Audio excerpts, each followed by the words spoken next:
this is an iHeart podcast. Guaranteed human. With no fees or minimums on checking accounts, it's no wonder the Capital One Bank guy is so passionate about banking with Capital One. If he were here, he wouldn't just tell you about no fees or minimums. He'd also tell you about how Capital One cafes are open 7 days a week to assist with your banking needs. Yep, even on weekends. It's pretty much all he talks about, in a good way. What's in your wallet? Terms apply. See CapitalOne.com/bankguy. Capital One N.A., member FDIC. Hey everybody, the official Big Bang Theory podcast is back, covering seasons 3 and 4 of the show. Each week, host Jessica Radloff speaks with crew and cast members like Kunal Nair, Mayim Bialik, and Kevin Sussman. Hear about the Easter eggs you may have missed, behind-the-scenes stories, and how certain real-life relationships shaped some of the most memorable storylines. Watch the official Big Bang Theory podcast on HBO Max or wherever you get your podcasts. Welcome to Stuff You Should Know, a production of iHeartRadio's How Stuff Works.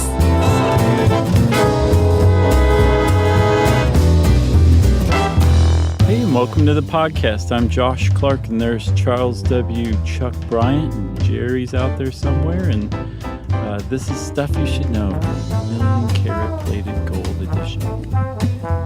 Gold-plated. Isn't that what happens? Like if you put a bunch of gold together, it means more carats? I think so. I'm afraid to doubt you, though, because I had a movie crusher say that all I do lately is say you're wrong to you. What do they mean lately? I know. I don't know. They must be a newcomer to the podcast. It's slightly distressing. It says Josh is all the time lately. Josh makes really good points, and all Chuck does is poo-poo it by just saying, no, you're wrong. It's like, has that even happened once? If it makes you, I'm sure it's happened more than once, but if it makes you feel any better, I haven't noticed, and that's what really counts, don't you think? Yeah, I guess. Although there are like 1 million plus people listening, so I guess their opinions count as well. You're wrong. Oh, man. You know what's funny is I didn't even see that coming, Chuck. Oh, see there? Yeah, that was good stuff. And I almost just said the S word. That was good stuff. You're wrong. It was mediocre. Let's just do this for 45 minutes. Yeah, no. Let's do a real podcast episode. This is interesting. All I could think about was heist movies. Oh, really? I don't know what I thought about. I think I was kind of stuck in the 30s. I just thought of everything as kind of old-timey and quaint. Sure. You know? All right. Because it's kind of in a way where the story really kicks off the story of Fort Knox, in case anybody's listening and didn't check the title. Oh, I thought we were doing an episode on the United States Bullion Depository. Buddy, that is the same exact thing in a lot of ways. But actually, they're different, too. Let's talk about this, right? So but for anybody who is outside the United States, and I would wager that a lot of you, I'd wager all the gold in Fort Knox, that a lot of you are very familiar with Fort Knox because it does seem to be kind of like this world-famous place where the United States hoards its gold, and it's just totally impenetrable, so don't even try. But there's also like a lot of conspiracy theories, too, that there's no gold in there. And we'll talk about all this and why there's gold in there, too. But I feel like we should at least give like a background on Fort Knox and the ins and outs of it, don't you? Yeah. In 1903, this is where it all started. The U.S. Army said, you know what? I think we need some training ground out here in Kentucky, in West Point, Kentucky. And everybody said, why? Yeah, I don't know. Good as place as any, I guess. Okay. And they used that area. They got a few counties to kindly hand them over some land, and they used that area for training and stuff.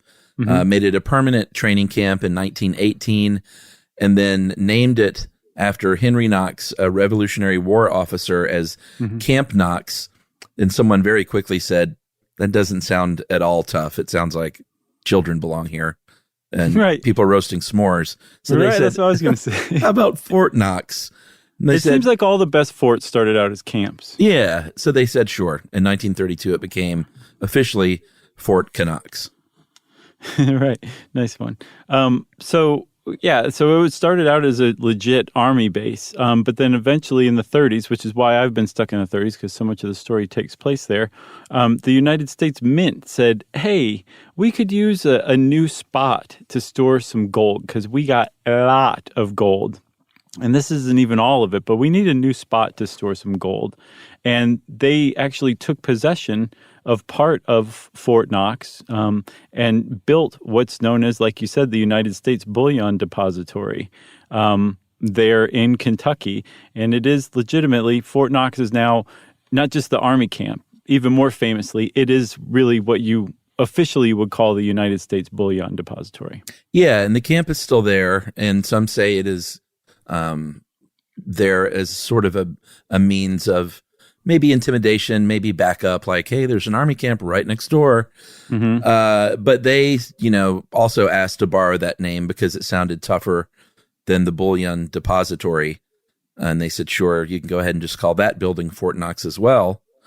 And that's where we moved. Well, not all of it, but we had a lot of gold at the time, as you were saying. And it was a little unnerving, I think, to have most of the gold in the country stored in Philadelphia at the mint there and in New York, because it was so close to the coast. And if some warring nation wanted to invade us and grab our gold, then they wouldn't have far to go to get it onto a boat.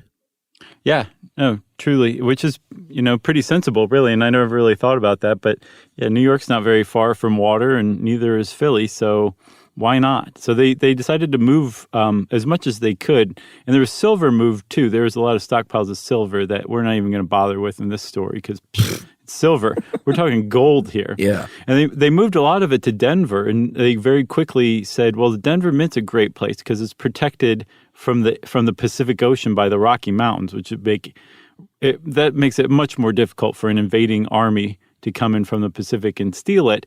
But we've run out of space, and we need some more space for all the spillover gold. And that's when they decided to build in Fort Knox, which in Kentucky is protected from the Atlantic Ocean by the Appalachian Mountains. So it's pretty clever why they chose Fort Knox. Yeah. So the Treasury, like you said, took control of that land in 36, and then in 37, they started building. They couldn't just keep it in tents, even though those intimidating Appalachian Mountains were right there. They're like, we need a building here, so they built a building over just a few months. Cost about impressive. Yeah, cost about $500,000. And in 1937, they said, we're open for business. Bring that gold from New York City.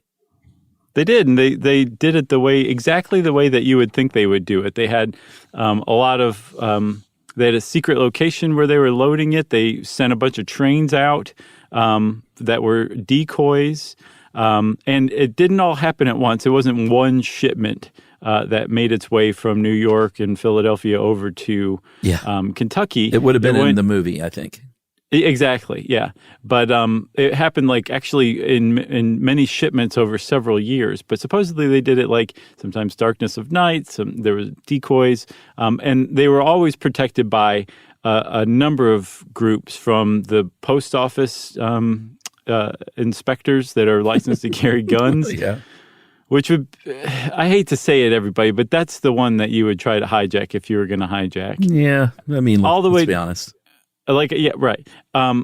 Yes, Chuck. All the way to the Army, which I would probably not try to hijack that one. If I were going to hijack one, which I wouldn't do, it would probably be the postal inspector one. Yeah, and I'm sure that someone has written a movie treatment at some point for a 1937 train on the way to Fort Knox heist type of thing, right? And they surely would have cast those poor post office gunslingers as the likely train. That's right. Those poor guys.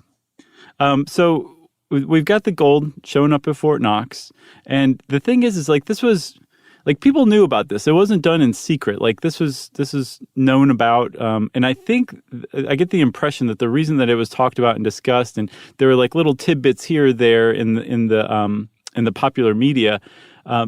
To give this idea, okay, yes, we're moving this gold, but don't even try it. Here's just enough that you need to know to not even come anywhere near this place. And over the years, little tidbits have kind of been released here or there that give a pretty complete picture of what you would be dealing with if you did, in fact, try to impregnate Fort Knox. Ooh, pretty sexy. So, first of all, you can't just take a tour. I mean, you can tour almost anything in this country except for Fort Knox.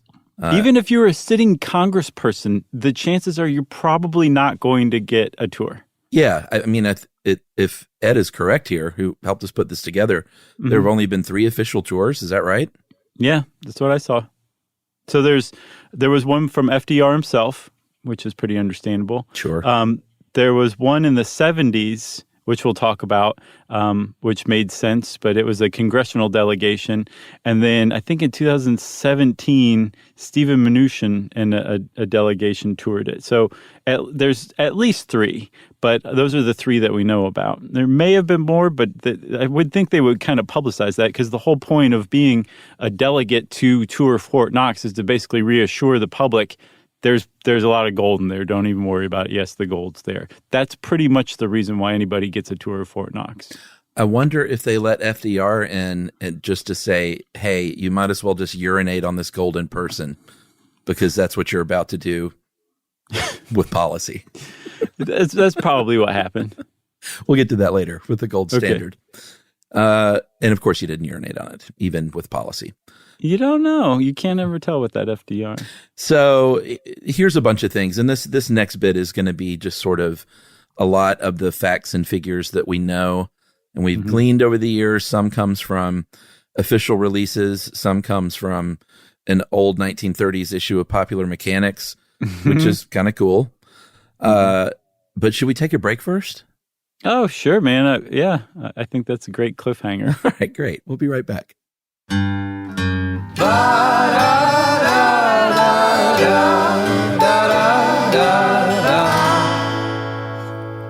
Stuff you should know.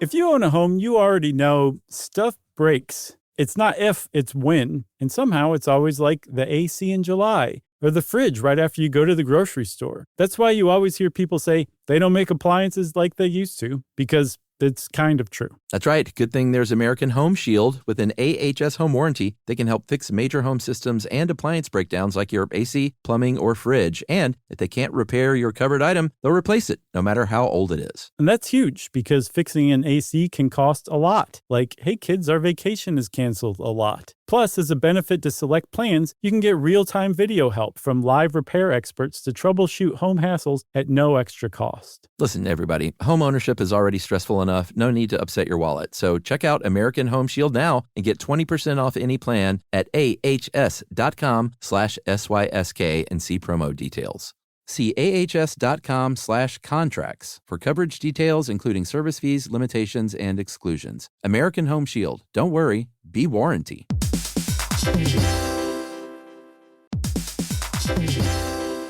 Hey everybody, we want to talk to you about The Big Bang Theory. That's a show that became one of the most defining sitcom of its era and really built a fan base around its memorable characters and unique group dynamic. That's right, which is why we think you'll enjoy the official Big Bang Theory podcast. It's back, covering seasons 3 and 4 of the show. Host Jessica Radloff sits down with crew and cast members like Kunal Nair, who plays Raj, Mayim Bialik, who plays Amy, and Kevin Sussman, who plays Stuart. That's right. You're going to learn all about the Easter eggs you may have missed, behind-the-scenes stories, and how certain real-life relationships shaped some of the most memorable storylines. Yeah, there's cast reflections years after the series aired and expanded content around famous episodes and storylines. It is exactly what you're looking for if you're a fan of The Big Bang Theory. The season is on video, so watch the official Big Bang Theory podcast on HBO Max, or listen wherever you get your podcasts, and stream episodes of The Big Bang Theory on HBO Max.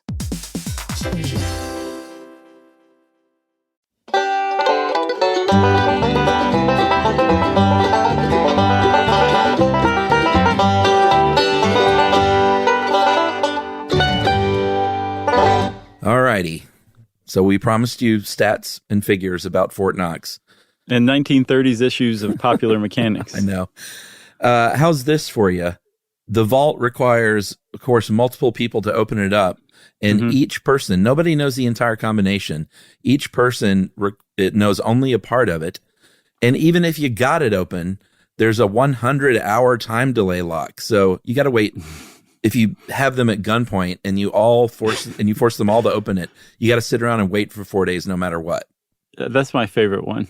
It's pretty great. Mm-hmm. That and the fact that it's really just artificial intelligence from the future is the only one that has the entire combination in its possession. What else?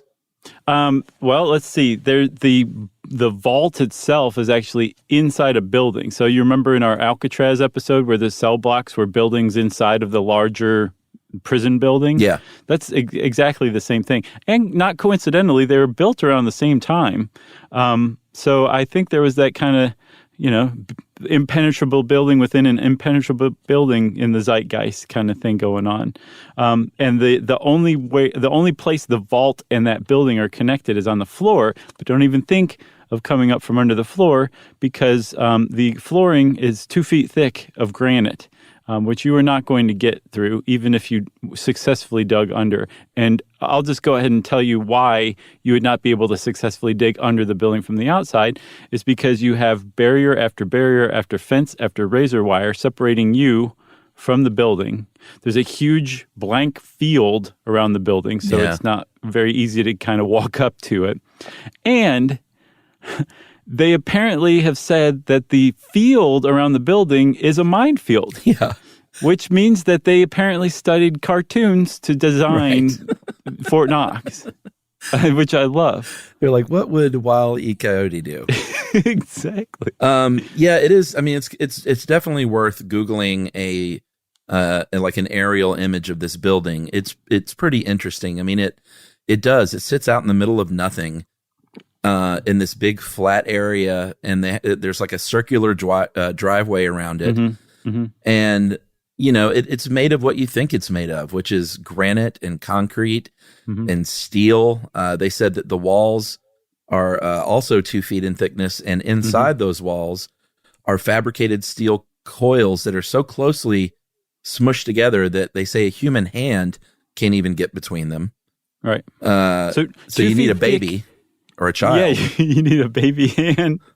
So you got to bring a baby. You have to bring diapers and food to last the baby 4 days until the time lock opens. Yeah, of course. Don't forget a gun to hold people off with. Yeah. And probably some people you don't like to send through the minefield to clear a path for you. Yeah, and you got to get one of those diaper genies to put the diaper in. Otherwise, it's just going to smell in there. Oh, man, it would smell so bad in that little building.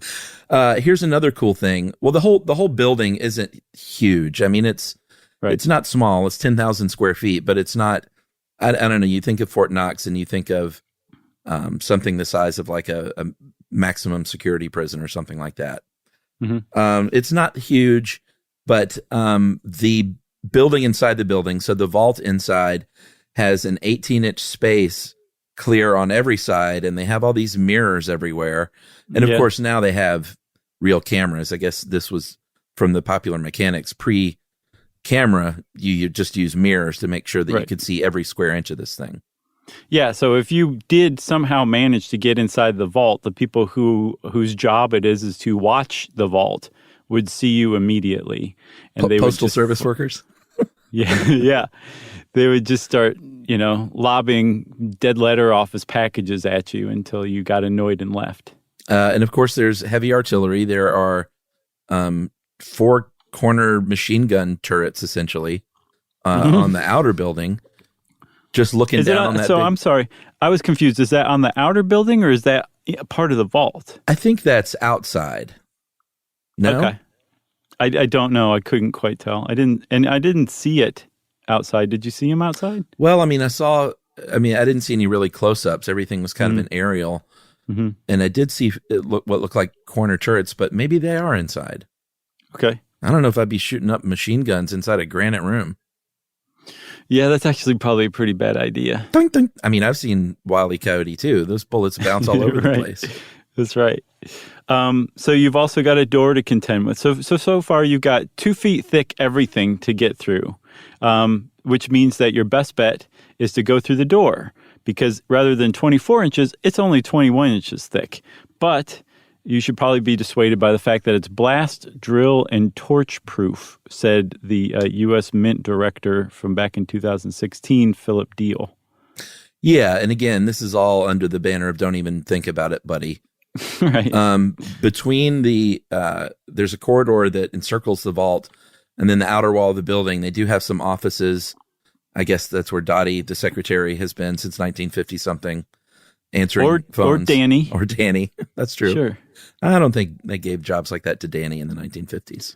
Okay, maybe not in the 50s. That's fine. But I got called out for letting that Stooges comment pass, and I'm not going on the grill again for you, pal. What, the ladies don't like the Three Stooges? Mm-hmm. We got not one, not two, but thrice emails about that. And most of them were not happy. Well, actually, two of the three were very fun about it and said that they love the Three Stooges. But yes, but they weren't happy.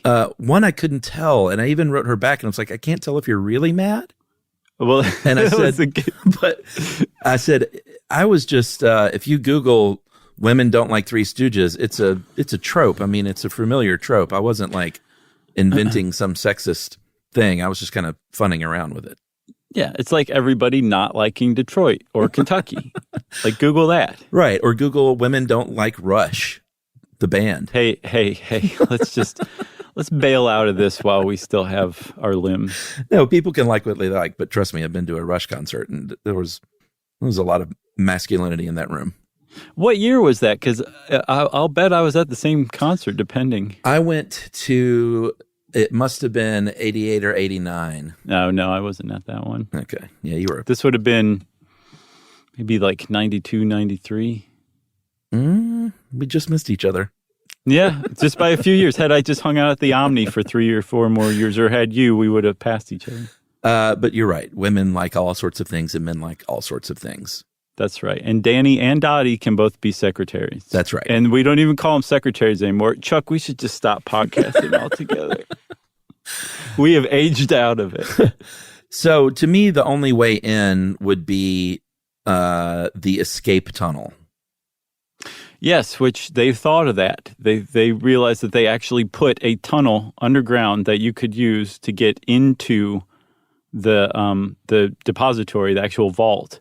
Which they installed in case somebody got locked in there. Yeah. Which I'm really surprised they even installed that or designed that in there. I would think like if you have people guarding it as closely as it's being guarded all the time, that if you got locked in there, they could let you out or just give you food or something through those slots that for the 4 days.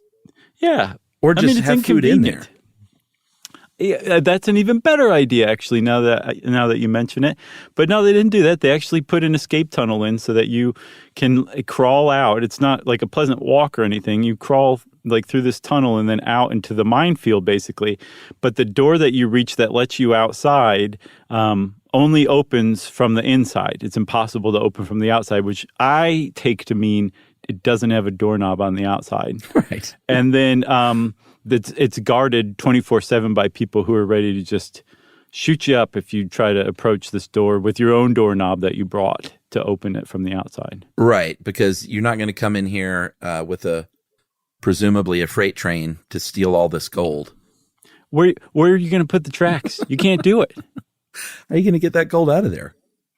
I just love the fact that we're trying to we're doing a podcast in 2020 explaining and dissuading people from trying to get into Fort Knox. I mean, it's just so like 70s to me or 30s or 50s, you know? I love it. The other cool thing is that it can go off grid. It has its own water and power. So if you in the movie version, of course, once again, I would think you would try and knock it off the line somehow, get those cameras down, but they say, no, we have those generators. No. Yeah. We can live off grid. There's a gun range in the basement. So if you want to brush up on your machine gunning down there, you can do that. No, that's kind of like a little lagniappe to the whole thing. Like, by the way, these guys are training with guns downstairs in the basement for fun because they've got nothing else to do. They're just waiting for you to come. Now, who is guarding it, though? From what I understand, they're Treasury agents, right? Yeah. And the Army can be called in if needed because, again, it's like right there. Yeah, the U.S. Mint Police Force. Yeah. Which I imagine is it's probably a pretty cool gig to have. I don't know where they would have come up, but I swear we've mentioned that they exist before. It seems familiar to me. Have we done this all before? No, we haven't done this one, but we have talked about money and currency before. Yeah. And I feel like that's where we're at. Don't you like that maybe we should talk about the gold itself? Because, I mean, yes, it's cool that there's a 21-inch blast door and there's a door that only opens from the inside in the escape tunnel. But I think what everybody's really fascinated with as much as anything is the fact that there is a lot of gold inside of Fort Knox. Yeah, and this will kind of hit home too if you've ever seen movies where you're bringing gold out of a place in a duffel bag. Those gold bars weigh almost 28 pounds apiece. Just one. Yeah, just one of those things. So if you see people throwing them around in a movie or putting 10 of them, 15 of them in a duffel bag and slinging it over their shoulder, that is not realistic at all. They're 7 inches long, 3 5/8 inches wide, 1 3/4 inches thick, and weigh 27.5 pounds each. Yeah, or 400 troy ounces, if you know what that means. I have no idea. And I think it's, about 10, 12 kilos a piece for those of you who aren't listening in the U.S. And the weird thing, I didn't realize this, but as far as the Treasury is concerned, and to me this really kind of goes to demonstrate like how little the actual value of maintaining this gold hoard is, that just for bookkeeping, they assign an arbitrary value, the statutory value of gold, it's what it's called, at $42.44 an ounce, so that they can keep track using that dollar amount of how much gold is in Fort Knox, rather than tracking it as it relates to like the international gold market. Yeah, and so I did the math this time. I did too. Let's see if we came up with the same Okay. figures. So supposedly there are 4,600 metric tons of gold, which, by the way, is about 2.5% of all the gold ever mined in the world in human history. That's pretty impressive. And if we're just going, I want to make sure we use the same numbers here, 4,600 metric tons, and use that 42.44 cents per ounce. Okay, I did it differently, but let's see if we came up with the same figure. Well, what value did you use? Oh no, you go first, Mr. You're wrong guy. So using the statutory value of gold that the U.S. has set, I came up with $6.8 billion worth of gold. Close for mine. I used a different method. And this is one of the great joys of math, is there are different approaches to the same problem. What did you do? I took that 4,600 metric tons of gold and divided it by pounds, 27.5 pounds. So I came up with the number of individual bars. Then I multiplied that number of individual bars, which is 368,773 bars, by that $16,888 per bar. Okay. And I came up with in the neighborhood of $6.256 billion worth of gold. Well, first of all, there's a psychologist that's listening to this that is really looking at what that means for both of our personalities. For sure. It's got to say a lot, Are you sure you use metric tons and not just tons? Yeah, I did pound to metric ton conversion. You know how you can go on the internet and just say pound metric ton and like it brings up a little conversion thing for you? Yeah, I was just making sure because at first I didn't do metric ton and that was different. You did a short ton? I did a short ton and that came to about 6, closer to your number. Oh, okay. Yeah. No, I actually rounded a little bit because I was like, what the heck is that when the total came up?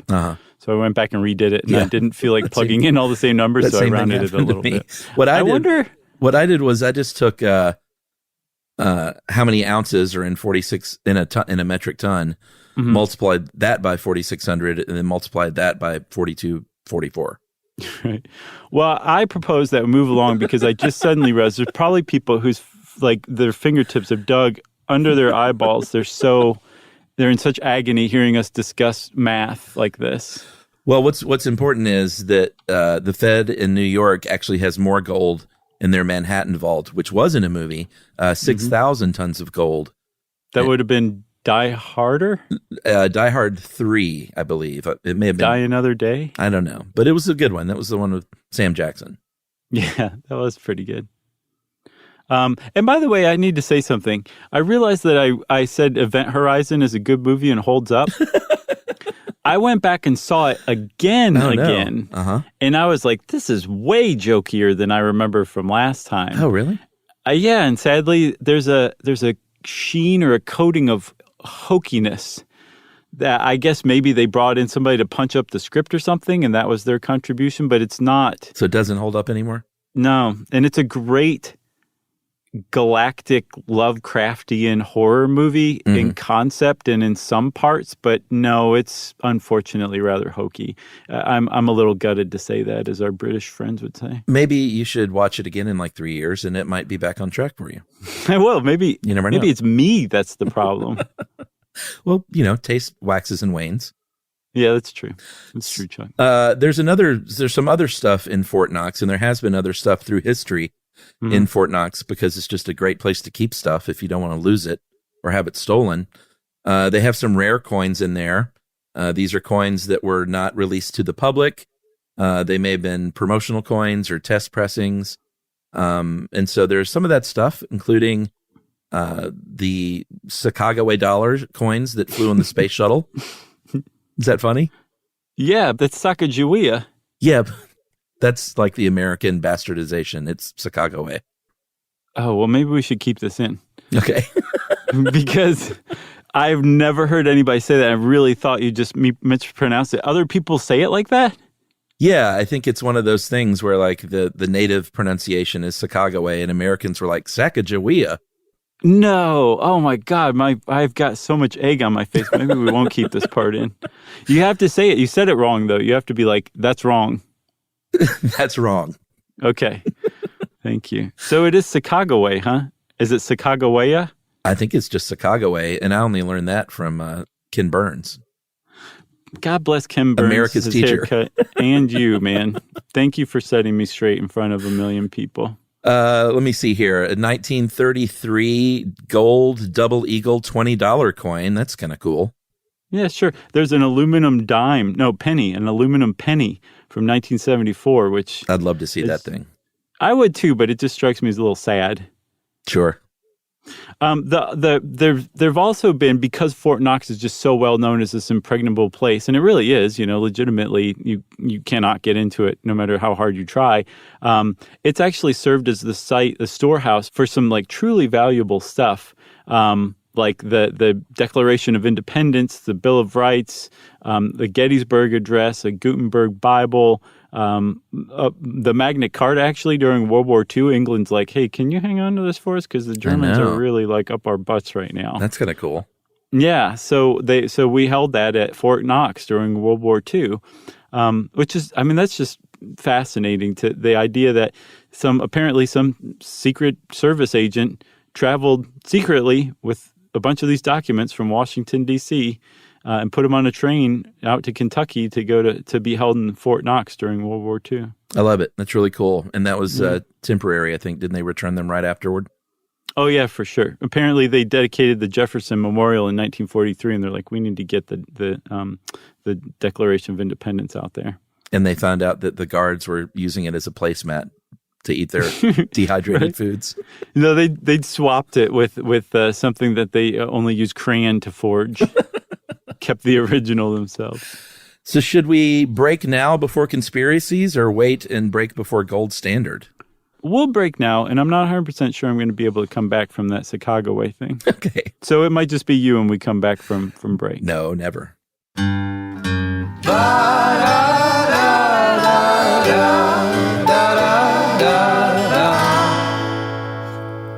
Stuff you should know.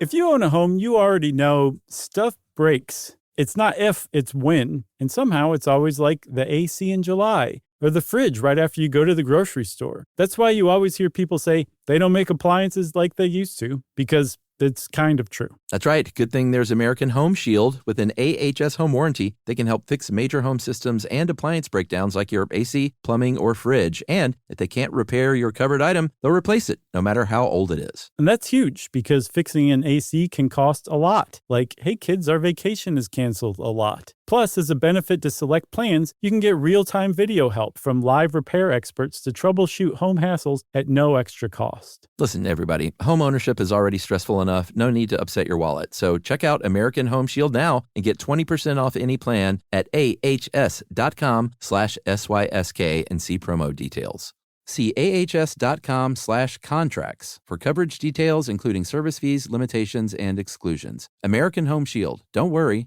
be warranty.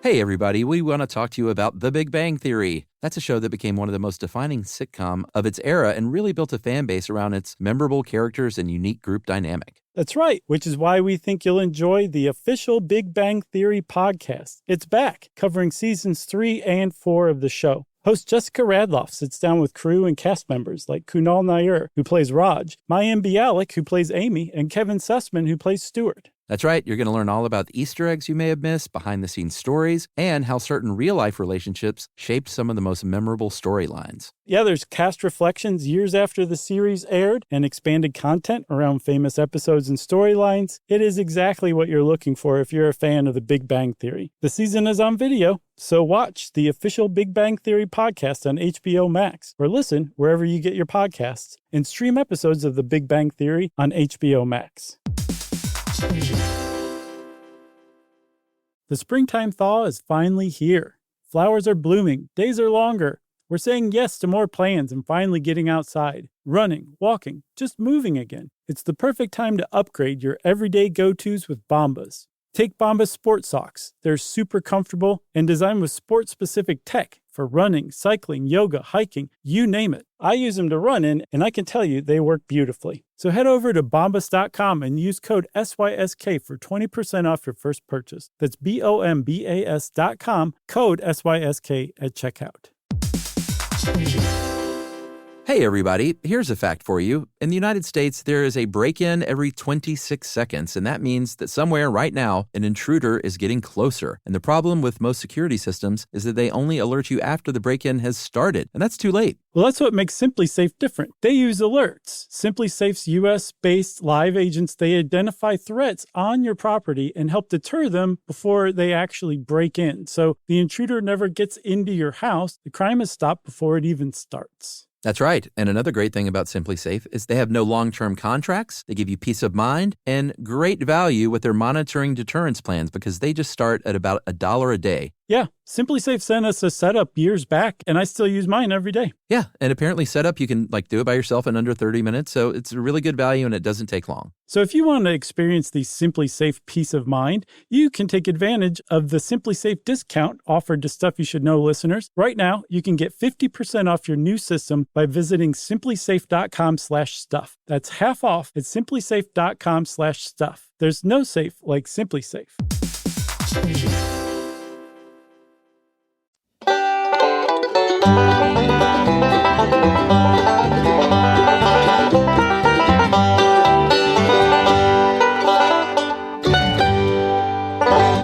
Okay, Chuck, so one of the favorite things Americans love to do is to suggest, quite seriously in a lot of cases, that there is no such thing as gold in Fort Knox and that there hasn't been gold in there for a very long time. And if you went there and you saw gold, well, you're a fool because the best possible scenario is that you saw something like tungsten that was spray painted or plated in gold and that the gold in Fort Knox is not there and hasn't been there for a very long time. And not only that, it was sold for the most nefarious, outrageous purposes we can possibly come up with.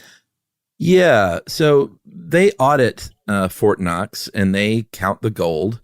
Allegedly. Supposedly. Dottie and Danny get in there with their adding machine, right, and they type everything out. And I love how Ed put this. He said that all the conspiracy theories rely on, quote, some fundamental misunderstanding of how currency works, how the gold standard worked, or just outright nonsense. But it's kind of true. Yeah, no, it totally is.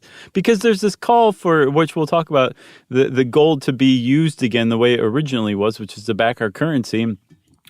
if that's really the basis of your problem with the idea that the gold was secretly sold off in Fort Knox, then yeah, you misunderstand how currency works or how economies work, and you probably don't fully understand how the gold standard was not really great, and that America actually blew up and the whole world blew up after we switched off of the gold standard. That's how the global economy really started to take off, was when we decoupled our currency from being pinned to gold. So that's seems to be another factor in kind of bandying about conspiracy theories about Fort Knox gold too.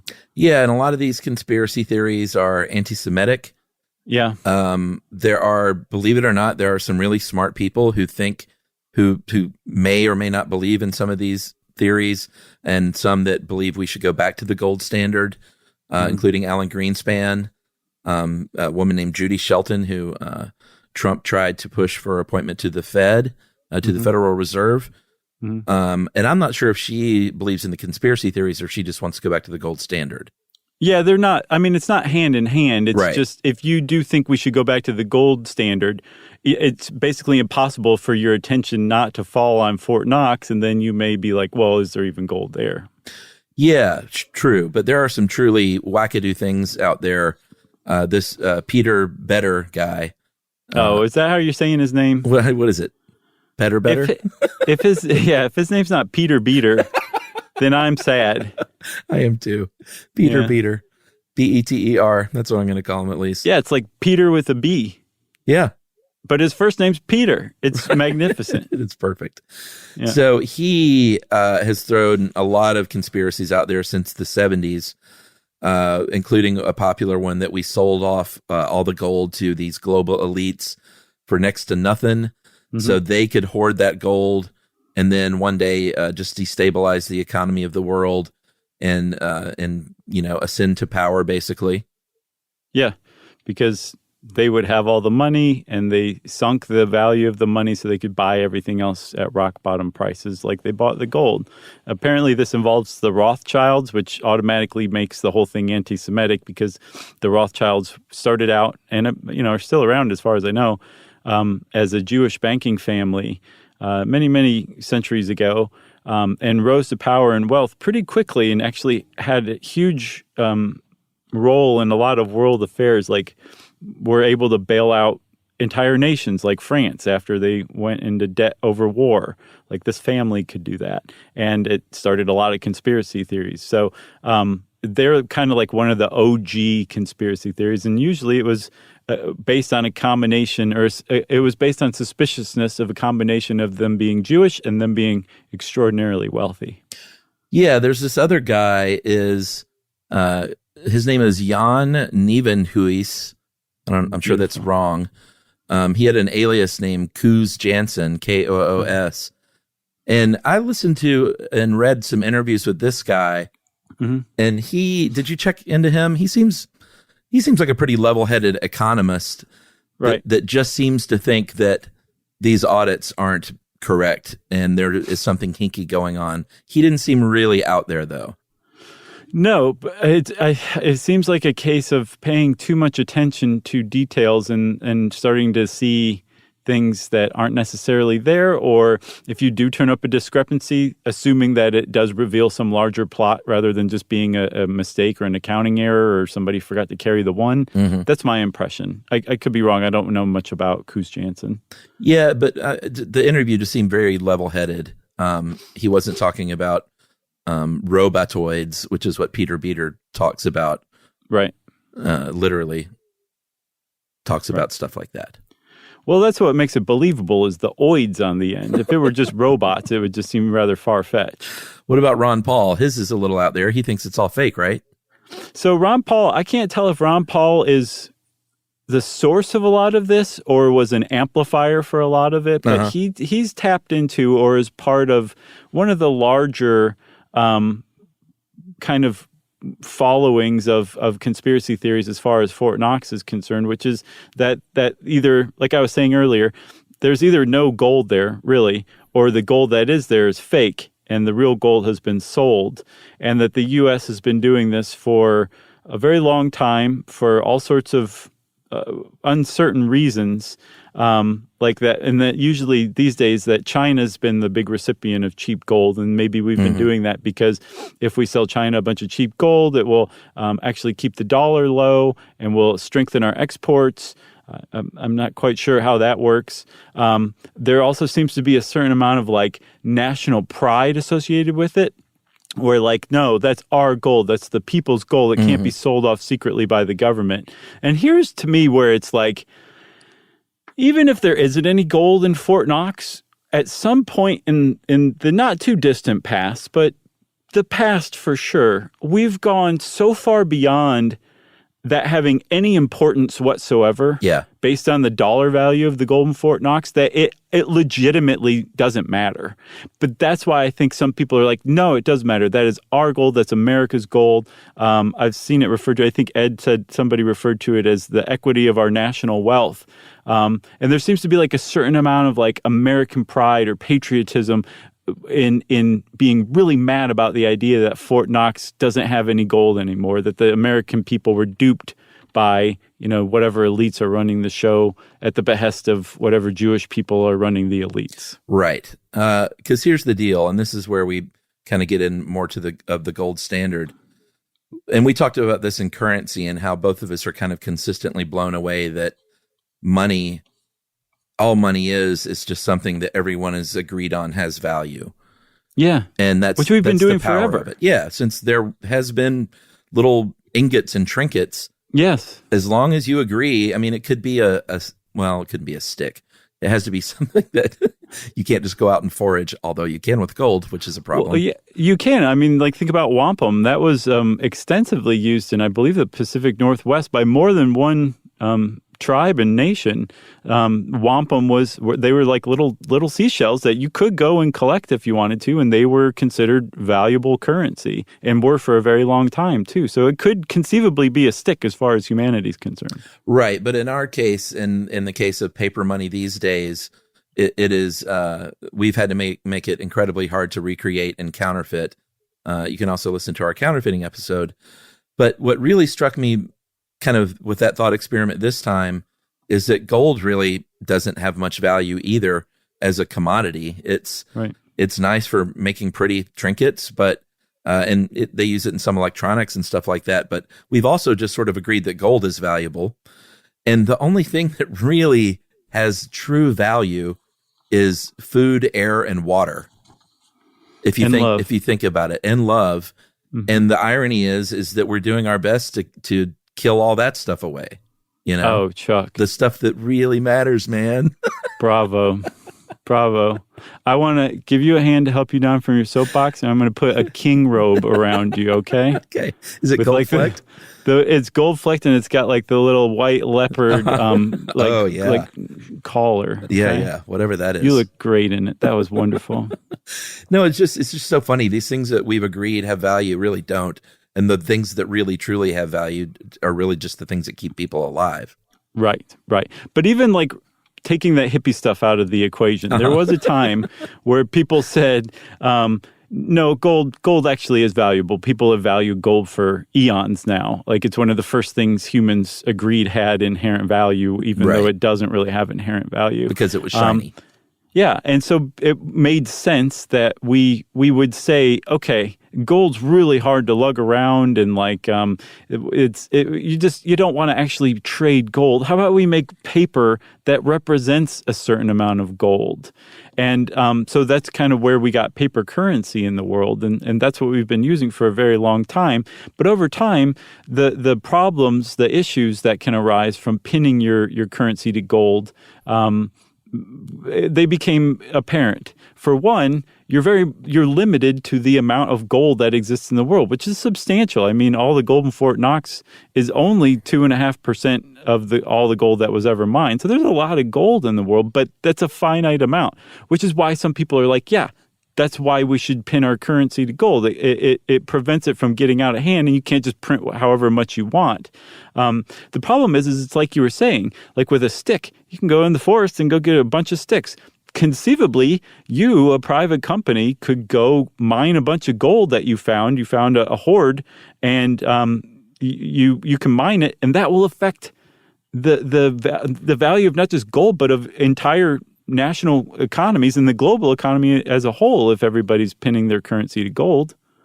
Yeah, and the thing is, it also, like if your economy is backed only by gold, it's really tough to make adjustments to the economy as a government, which is something as things have become more complicated over the years with finance throughout the world, we've relied upon. And I don't even think we even mentioned that the reason we did this to begin with is because when we first had the idea of paper currency, people were like, nah, I don't trust that at all. Right. Like coins that people were kind of used to because they'd been using trinkets and ingots and coins for many, many years. But when they brought out paper dollars, and part of this was because, understandable, because private banks, and I think we talked about this in currency, and especially in the South, pre-Civil War South, there were all kinds of values for their paper currency, so none of it really meant anything. Yeah, a bank, a company, a town could print their own money. There was no federal monopoly on printing money in the United States until sometime after the Civil War, I think. So people just said, yeah, we don't like this paper currency thing. So we came along and said, all right, well, what if we back it by gold? And in theory, all the money has a real gold value attached to it. And you can even come trade it in for gold if you want to. Right. So that's how we went forward for a very long time. And then kind of slowly but surely, we started to move away from it, particularly starting in 1913, where the Federal Reserve was established, which a lot of people, especially ones who think we should go to the gold standard and people who think that we shouldn't have, or that there's no gold in Fort Knox, believe kind of ruined the world when we established the Federal Reserve. And one of the first steps it said was like, okay, we need to maintain 40% of the value of all of our currency in circulation in gold as a country, which was a lot different from 100%. Yeah, that's a time. huge amount of money that can now be printed. And more money that's out there, more things can be bought because that money can be traded for services and goods, and you can employ people with it. And all of a sudden, your economy can start getting bigger and bigger and bigger, and that's exactly what happened. And as that became more and more evident, we started moving further and further away from the gold standard. Yeah, and like I said earlier, kind of joke that Roosevelt, they allowed him to urinate in person on the gold. Right. He really led the charge in the 30s because of World War I and the Great Depression, and said, you know what, we really kind of need to get away from this gold standard officially, and I'm going to take a series of actions weakening that link between gold dollars being backed by gold, and you can't exchange it anymore, everyone. So don't even think about that. And not only that, you can't hoard gold. Like we basically want all the gold, and we want to hang on to it. Yeah, and so for a very long time, the only reason people maintain gold, or countries maintain gold, or the United States maintain gold, was to pay off foreign debts if need be. And then Nixon said nuts to that in 1971. And from that moment on, the United States currency and economy was decoupled from gold and has been ever since. And you can look, I'm not a Rothschild robotoid. I just believe in progress, basically. And if you go back and look at the world economy and the United States economy since 1971, it's made some pretty impressive gains since then. And that's largely due to decoupling from gold and being able to print money. Now, that said, and this is an entirely different podcast that I think we need to do sometime, there are massive problems with paper money, paper currency, what's called fiat currency, or a fiat system of currency, where by fiat, by proclamation, we say our currency is worth this amount. And that's what we do now, which is totally made up and totally in the air. But as long as people have faith in the government and the economy and the workforce, we can survive those ups and downs through that sense of faith. Not just among our citizens, but also people around the world. Understand? Yeah. I mean, let's just all keep agreeing. Let's keep that pinky swear going. Exactly. So why do we still have value? Why do we still have Fort Knox then if we don't need the gold? Well, I mean, they're not just going to give it away. You still got to keep it in a couple of places, right? That's one thing. I think there is a certain amount of that national pride too, even among the government. Too. Yeah. Like, we got a bunch of gold, and it's in Fort Knox, and it's almost like symbolic of America's wealth and strength. One thing I did see is there are like lots of other countries have lots of other gold hoards themselves, and although the gold market is basically separate, it's like its own thing. That's it responds and reacts to the stock exchanges and other markets, but it's not entangled with it. It's its own thing. So really, if you released a bunch of gold, you're really going to mess with the gold market, but it's going to have a ripple effect through the world, in the other markets in the global economy. So it would be really foolish to release a bunch of gold onto the market for the U.S. to sell, or any country to sell its gold hoards off. It would be a real big problem that you don't need to have. It's easier to just keep the gold in Fort Knox instead. Agreed. That's why it's still around. You're not wrong. This turned out to be pretty good, aside from Sacagawea. And now I'm wondering if I even pronounced wampum correctly. Well, how humiliating, Chuck. Wampum was a real thing, If you want to know more about Fort Knox, and start looking at pictures of it, you'll see what we're talking about. And since I said you'll see what we're talking about, it's time for listener mail. I'm going to call this Wetlands follow-up. From Donna. Hey guys, been listening for many years and always enjoy the shows and the banter. Today, out on my morning walk, I was listening to Wetlands, and serendipitously came upon cattails just as you brought them up. Wow. We love this stuff, these little coincidences. Yeah, she's like, now I'm listening to the Fort Knox episode, so lay it on me. I'm tunneling in as we speak. It was one of those weird coincidence moments that I just had to record. I walked off the path into the grasses and took a quick cattail selfie, which I included in this email. Lovely picture. Growing up in New Jersey in the 80s, cattails were called punks, and my dad would take the dried out plants and light them to keep away mosquitoes. That's what a punk is. Yeah, I've never heard of that. Have you heard of that? Uh-huh. Never heard of that. Yeah. Back then it seemed like a normal thing to do, but having grown up and moved away from New Jersey, boo. I have never come across anyone that ever partakes in this practice anymore. It was such a huge part of my childhood summers, I'd forgotten about it until now, until listening to the episode. And then I happened to walk upon some in the adjacent marshes, and that moment truly delighted me. Mosquito season is over where I live now in D.C., but on next summer's to-do list is to cut some cattails from the parkland and introduce my 2 teen sons to that distinctive punk smell. That may be against federal law now, though. Oh, really? Taking punks from the parkland, it seems like against the law. Well, I'll tell you what, Donna H., look into that. We don't want you to get in trouble. That's right. Or to do anything you shouldn't do. But I get the urge to want to introduce things to your children that you did back then that weren't necessarily proper. Yes. But the nanny state will say no and throw you in jail. So don't try it, Donna. Yeah, maybe. I mean, where I saw wetlands recently, where I was hiking here in Arabia Mountain, you can't, beautiful granite outcroppings, part of Stone Mountain, actually, and you can't, my daughter wanted to take those rocks. I was like, you can't take the rocks, sweetie. You go get thrown in jail by the nanny state. Can't do it. Got to leave those rocks. What else did Donna say? Anything else? No, that's it. That's from Donna H. That was great, Donna. Thank you very much. Be careful with the cattails. We won't tell if you do, but we just don't want you to get in trouble. We're no snitches. If you want to get in touch with us like Donna did, we want to hear from you. You can send us an email to stuffpodcast@iheartradio.com. Stuff You Should Know is a production of iHeartRadio's How Stuff Works. For more podcasts from iHeartRadio, visit the iHeartRadio app, Apple Podcasts, or wherever you listen to your favorite shows.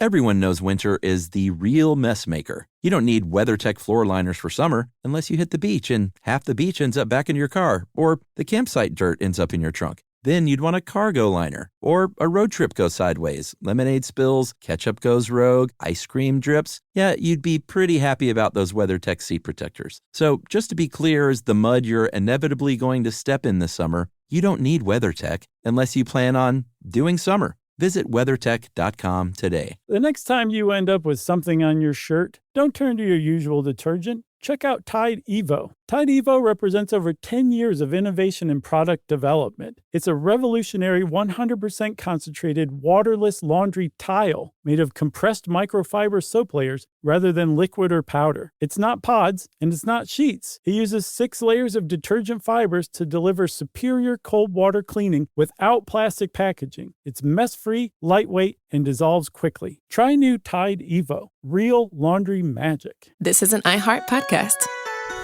Guaranteed human.